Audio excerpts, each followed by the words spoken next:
Olá, está começando De Frente com a Lei. E no programa de hoje vamos conversar com o vereador Henrique Silva, do PCdoB. Vamos falar sobre o seu projeto de lei que pretende, entre aspas, digamos assim, vereador, devolver o mandato de vereadores cassados pouco antes do golpe militar de 64. Tudo bem, vereador? É um prazer recebê-lo. Tudo bem, Fábio? É um prazer novamente estar aqui nesse programa De Frente com a Lei e trazer aqui um tema tão importante que é esse projeto que traz aí uma parte da história política da nossa cidade e que a gente traz dentro da sua íntegra desse projeto de resolução a possibilidade da entrega dos mandatos para aqueles titulares e suplentes que foram cassados ainda em 64. Para que as pessoas entendam a ideia de devolver o mandato, prestes, um pouco antes do golpe militar de 64, que instalou então a chamada ditadura militar brasileira, em 20 de abril de 64, o parlamentar titular, o advogado Percy Vargas de Abreu e Lima, e os suplentes, incluindo o senhor Luiz Pizzetti, tão frequente aqui na nossa casa, nos eventos da Câmara, era então o titular e os suplentes da Aliança Republicana Socialista foram cassados pela Câmara de Vereadores, em uma sessão que repercutiu muito pela imprensa, em que as pessoas consideravam impossível, num ambiente democrático, um parlamentar de tendência socialista comunista.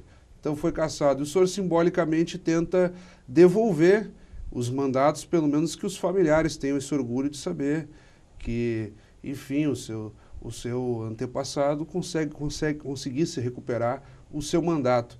Como é que é essa linha simbólica, vereador, que vai na tendência que já aconteceu na Câmara dos Deputados e no Senado? Uma ideia de pluralidade, de respeitar todas as opiniões, todos os partidos, que não foi o que aconteceu na época.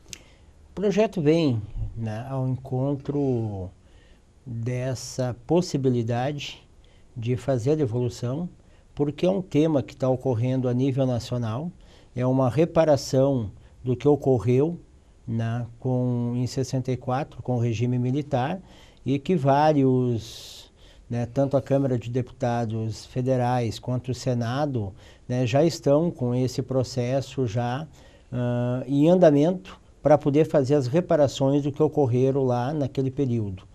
Foi nesse sentido que eu procurei fazer esse projeto de resolução para que aqui em Caxias também a gente pudesse fazer essa reparação simbólica. Ela não existe nenhum teor financeiro, o que existe é uma reparação simbólica de entrega de um mandato que foi cassado de uma forma irregular, porque eles foram cassados por um sistema, por um regime, simplesmente porque achavam tendenciosa, naquele momento, tanto os vereadores eleitos de uma forma direta pelo voto popular e os suplentes também, que eles eram taxados de comunistas, e isso era um afronto ao regime, e em cima desse afronto é que se fez o encaminhamento da cassação desses mandatos. Então, de fato, é uma forma simbólica, mas para os familiares, para a família, isso é um grande gesto de reconhecimento dessas pessoas que naquele período tinham o seu mandato por direito e que foram cassados por um sistema que não aceitava e tratava quem era socialista, quem era titulado comunista, como sendo pessoas que não faziam parte do processo do momento. Então eram taxados de bandidos, de ladrões e assim por diante. Então essa reparação para a família, ela é muito importante e é nesse sentido que eu tive o prazer de poder encaminhar esse projeto de resolução para poder fazer essa reparação tão importante numa mancha da nossa história política em Caxias. Era um contexto mundial complicado naquele período, vereador. Terminada a Segunda Guerra Mundial em 45, começa o que se chama da Guerra Fria, com dois polos muito definidos, assim, no contexto mundial, que eram os Estados Unidos e a União Soviética, então, capitaneada pela Rússia. Os Estados Unidos de ordem capitalista, a União Soviética de ordem comunista. Podemos simplificar dessa forma, claro que não é a maneira mais correta.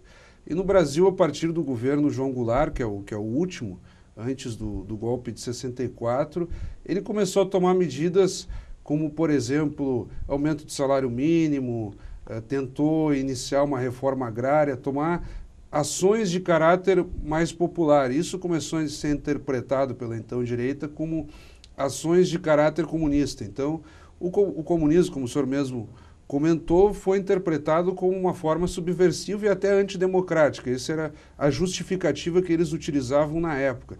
Daí, então, essa onda de cassação de mandatos e até a consolidação do próprio golpe militar. Seria uma forma do que a elite da época entendia de trazer a sociedade de volta para um regime democrático, o que se viu que depois foi um tremendo equívoco. Até agora, com arrependimentos, o próprio jornal o Globo, em editorial, disse que, entre aspas, se arrepende de algumas ações, mas em outros pontos reafirma. Então gerou toda uma ambiguidade. Como reparar essa injustiça, vereador? Porque no regime que estamos hoje, se o sujeito ele é de direita, ele é de esquerda, ele defende o capitalismo, ele defende o socialismo, é um direito que todos têm de expressar as suas preferências e tem que ser respeitado por isso. Também vai nesse sentido, vereador, da pluralidade de opiniões?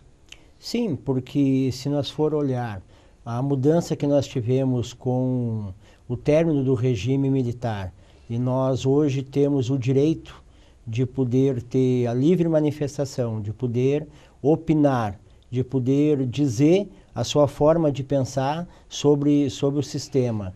Então hoje nós podemos dizer que nós estamos num outro momento, né, de livre expressão. Então acho que isso é importante. Nós tivemos agora, a partir da alteração de 88, onde qual foi reconhecido também todos os partidos que até então, na época, eram clandestinos, entre eles o meu partido, o PCdoB. Então eu acho que hoje nós estamos vivendo um outro momento. Claro que a luta do passado, que eram lutas por direitos, né, por igualdade, por uma questão patriota, ela se torna e ainda é a luta do presente. Mas hoje nós estamos num outro momento, pelo menos hoje nós temos o direito de expressão, coisa que no passado não se tinha. Bom, vereador, no texto do seu projeto, o senhor também faz menção à chamada Comissão da Verdade, que teve início há alguns meses no âmbito do governo federal e também teve a sua versão, se podemos falar assim, no Rio Grande do Sul. A Comissão da Verdade se baseia em exemplos de vários países sul-americanos que também vivenciaram o período ditatorial, como a Argentina, e ela vem no sentido de esclarecer episódios e trazer luz a diversos temas e situações que ficaram obscuros. Pessoas que sumiram e não se sabe de que forma, muitas coisas que foram consideradas crimes e que, na verdade, não foram. Enfim, essa comissão está em andamento e ela deve funcionar até meados do ano que vem. São, no total, 2 anos de funcionamento. Ela iniciou ano passado. Como é que o senhor tem avaliado esse trabalho? Como é que a gente pode pensar, teremos mais esclarecimentos com relação a episódios desse período? Acho que a Comissão da Verdade, ela foi criada com um objetivo claro, que era trazer, né, e esclarecer alguns fatos, conforme você mesmo colocou. Teve muitos crimes, muitas pessoas que sumiram nesse período, né, e que até hoje não se tem ainda, né, muito menos os familiares sabem o paradeiro dos restos mortais. Então eu acho que a Comissão da Verdade ela tem um papel importante.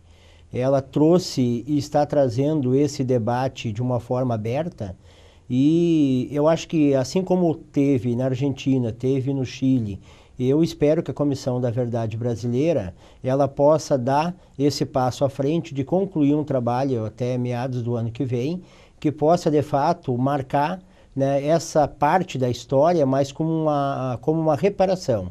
Eu acho que essa é a questão mais importante hoje, é nós trabalharmos com essa reparação da história para que essa nossa história possa passar esse processo obscuro, né, esclarecendo, trazendo essas questões que são importantes, que é essa abertura de poder dizer o que de fato ocorreu, né, e trazendo também para que as famílias possam ter na sua base de constituição, né, esse retorno do reconhecimento né, daquelas pessoas que até então, na época, foram taxadas, né, de criminosos e que hoje, quando você começa, de fato, buscar reparação, você vê que na época eles brigavam, e sim, mas por uma liberdade de expressão e muito mais por um posicionamento político em busca de um país melhor, um país que, de fato, tivesse o direito de igualdade. Vereador, para que as pessoas entendam, nós estamos falando de um período que vai de 1964 até 1985, é o período da ditadura militar brasileira. Na reta final deste período, tivemos a chamada Lei de Anistia, que foi que permitiu que muitos políticos exilados pudessem retornar ao Brasil, quando já se ensaiava o que podemos dizer assim, uma onda democrática, combinando com as diretas já em 1984, ou seja, a luta pela volta do voto direto, voto popular. Então aí em 85 tivemos aquele grave problema que foi a morte do presidente eleito, o Tancredo Neves, e então assumiu o vice o José Sarney. Se bem que as diretas já ela não passa no Congresso naquele período. Então o voto foi pelos próprios congressistas. Vai ser votado só na eleição que ganha, então, Collor de Mello. No caso, o Tancredo ele não foi eleito com voto popular ainda, mas já se ensaiava esse movimento. Mas o que me interessa perguntar para o senhor é, sobretudo, esse caráter da anistia. Porque uma interpretação recente do Supremo Tribunal Federal considerou que a anistia anistiou tanto os torturadores do regime, quanto aqueles que foram torturados. Então, em última análise, sobra pouca brecha para uma punição exclusiva para os torturadores. Como é que, a seu ver, deveria ocorrer a interpretação de modo a não prejudicar os trabalhos? Porque na Argentina, por exemplo, muitos crimes vieram à tona e torturadores foram punidos a posteriori, depois do trabalho da comissão, anos depois. Eu acho que esse período da anistia, ele passou a iniciar um período de transição. Então, se nós for olhar, eu acho que tanto torturados quanto torturadores que estavam em outros países, que retornaram para o Brasil, né, de fato, esse período de transição deixou todo essas brechas que ocorreram na época, né? Mas eu acho que essa transição que iniciou naquele processo ali, ele trouxe de volta, né, figuras importantes para o Brasil, né? Então, a partir dali se começou a buscar a constituição do reconhecimento do voto direto. Claro. Né? Então eu acho que essa é uma questão. Eu tive o prazer de participar das diretas JAS. Eu acho que naquele momento foi um momento, né, com que o Brasil, dentro desse processo de transição, né, ele cresceu, ele amadureceu a partir da hora que nós tivemos a oportunidade do voto direto. Então eu acho que isso foi uma das questões mais importantes que ocorreram naquele período. Então eu acho que assim, nós tivemos retorno de figuras importantes, né, entre elas o próprio Brizola, né, que veio para o país, né, com um papel importante e começou a partir dali construir essas diferenças que eram a questão do conceito político.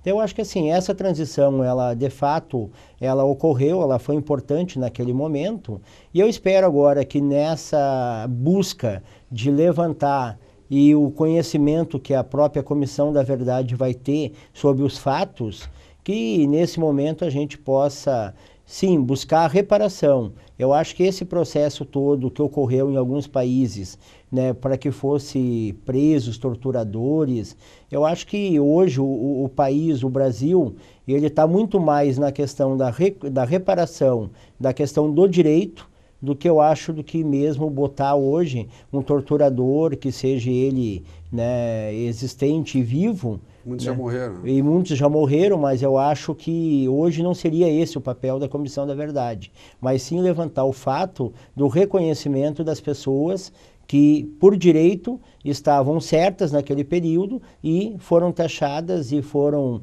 né, muitas delas caçadas, torturadas, apesar que a tortura não reconhece essa questão da reparação hoje, mas nós podemos dizer o seguinte, que a devolução do mandato para sua família, muitos hoje, netos de pessoas que estavam naquele período, não conhecem a história do seu próprio avô, que na época tinha um papel fundamental, que era uma luta por um país melhor.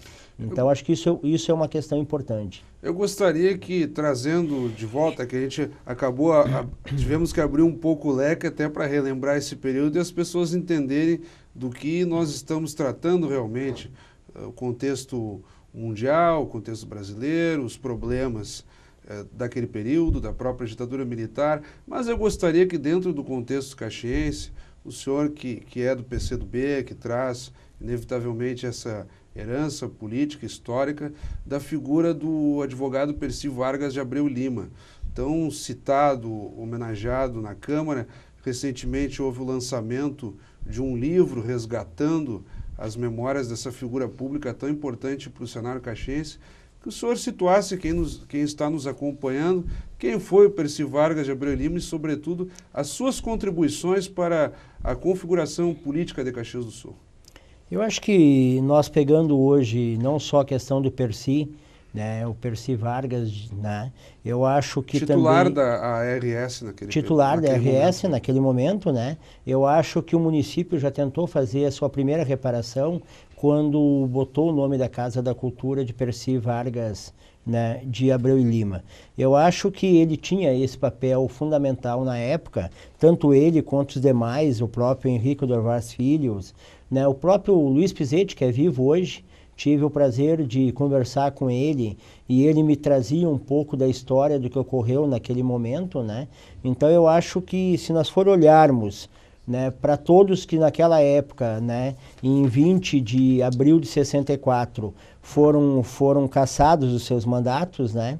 Então eu acho que a própria ARS, Aliança Republicana Socialista, que tinha um papel fundamental na época, que era abrir, né, o seu processo de constituição de um projeto diferenciado naquele momento.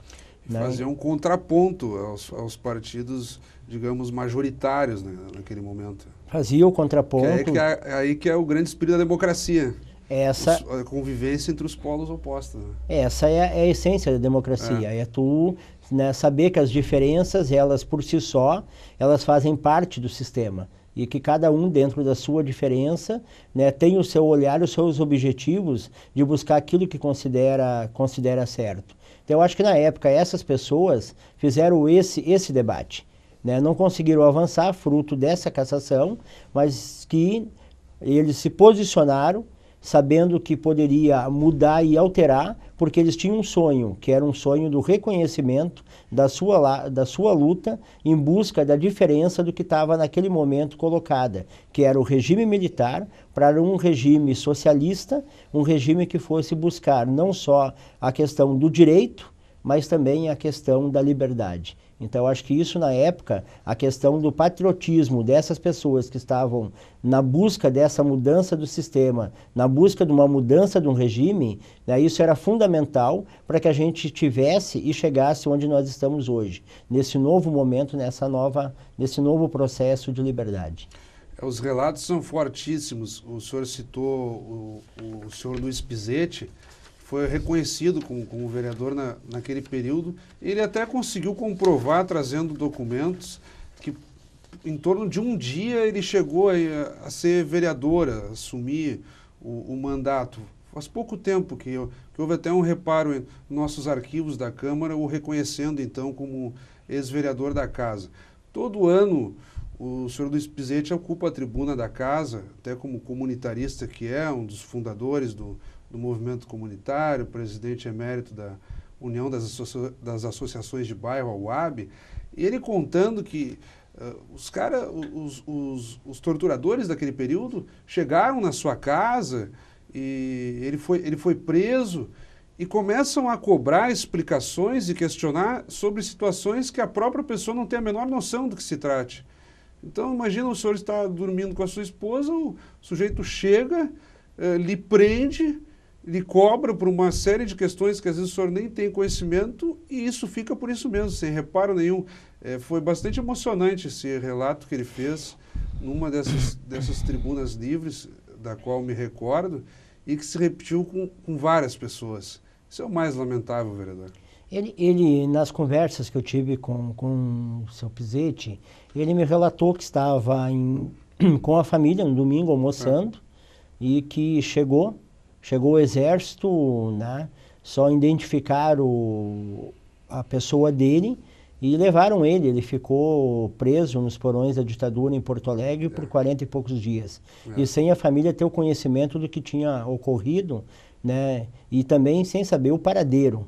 Então, eu acho que assim, se você olhar hoje a forma que eram tratados, né? E a família ficava sem ter o retorno, né, do que estava ocorrendo naquele período. Então, além da questão da tortura que tinha direto, né, em cima das pessoas que eram taxadas de socialistas e comunistas, tinha a tortura psicológica da própria família, que nunca saberia, nunca tinha de certo a certeza, né, que aquelas pessoas voltariam para o seio da família novamente. Então, assim, era um período muito de insegurança, mas era um período que era necessário, de fato, homens e mulheres que tinham esse perfil, né, combatente em busca, né, de um novo sistema. Então, acho que isso é o principal, né, teor, né, desse meu projeto de resolução. É o reconhecimento das pessoas, o reconhecimento de tudo que ocorreu e a reparação, que é devolver para esses familiares o mandato que, de fato e de direito, naquele período, né, tinha e que foram tirados por questões, né, contrárias ao regime que estava naquele momento governando o nosso país. Vereador, eu quero lhe agradecer, estamos chegando ao final do nosso programa, um projeto sem dúvida muito relevante, porque sem dúvida nenhuma nos traz, para além desse reconhecimento simbólico da própria devolução do mandato, como o senhor reiterou agora para nós, faz com que tenhamos uma reflexão histórica também, no sentido de ensinar para as pessoas o que aconteceu nesse período e que, sobretudo, não repitamos esse grave erro que foi o próprio regime militar e essas torturas em série que aconteceram de maneira lamentável. Eu gostaria que nesse encerramento o senhor tocasse algum ponto que nós não tenhamos abordado, que o senhor considere interessante. Faça suas considerações. Eu acho importante, primeiro, que essa discussão a nível nacional, ela vem sendo sensibilizada por alguns posicionamentos.